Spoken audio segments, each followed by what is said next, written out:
Hello BIM learners, welcome to bimmodeler.com. In this video tutorial, we're going to learn a basic duct layout option. In that mechanical setting option that we will be discussing about the conversion options, which is one of the option available when you are doing automatic layout in Revit. So how do we use it? And that's what we're going to see it. And for that, I have a terminal, supply terminal, which is placed at the height of 2000. And also I have a mechanical equipment which is placed above that height. So it is important that we have the layout upside the mechanical equipment so that it comes properly. If you want, you can keep it down, and the setting also need to be make in such a way that it connects. So the height values are important. So what I'm going to do is I'm going to apply a value, connect this layout one by one. So for example, we can start with the system here. We can simply create a duct system. From create system, we can name the system whatever the name that we like to have, and we can go ahead, and this is a proper way from the initial time, so we can do it. Edit system, and we can add into the others also into the system. There are four other add terminals we can add on, remove options are available. Finish the system, and once if you finish, you can tab that and you will do select the system again and select equipment. This is the equipment that we wanted to connect with, and this is how we will be able to do it. Once it is done, there are two options: generate layout and generate placeholder. So this is a place where we have to concentrate about the mechanical setting, how the conversions are happening, the ductworks are created. It's based on purely based on these settings availability. So when you have this settings, you can see that this is the duct type it's going to be created, which is a rectangular duct, radius elbow, and also in the branches, it is going to be a mechanical duct or branch hook.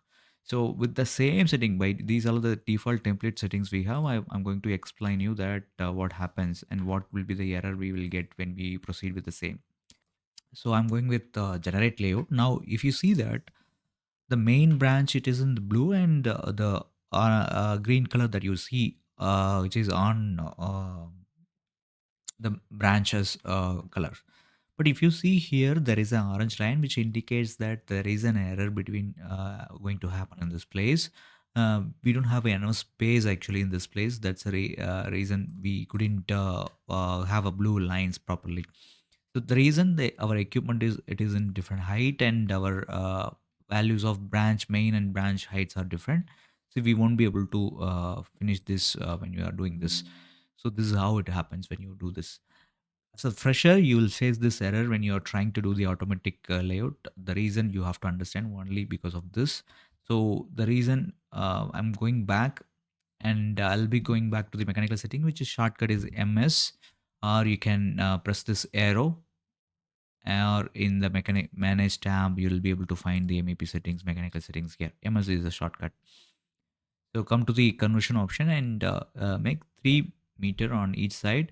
And I make the main branch as 3 meter. And if I tap system again and generate layout, now if you see that the main layout is going straight, and but you can see that the branch connecting the branch is orange color. There are two orange, which means again the same error is going to happen. So I'll cancel it, go back to the mechanical setting, and change the branch also to 3 meter. Now all are 3 meters, and I can go ahead and select it to the system tab by tabbing the key and generate layout. Now if you see that there is no orange line, which indicates that we don't have any errors. That's a main thing that we have to think of and see it. Once it is done, finish it. Now we will have a proper connections between all the systems and all the equipments and devices. But the thing is that you can see that we have to use the flex vector at the end. So I'm going back, control Z one more time to the mechanical setting. And in the same conversion, we have the option for what is a flex vector type that we wanted, and how much distance we want to have the flex vector. Once it is that setting is done, we can go ahead and generate the layout.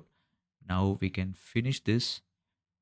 Once it is done, you will be able to have that the flex tect is the length is 1800 as their minimum length to be fulfilled here.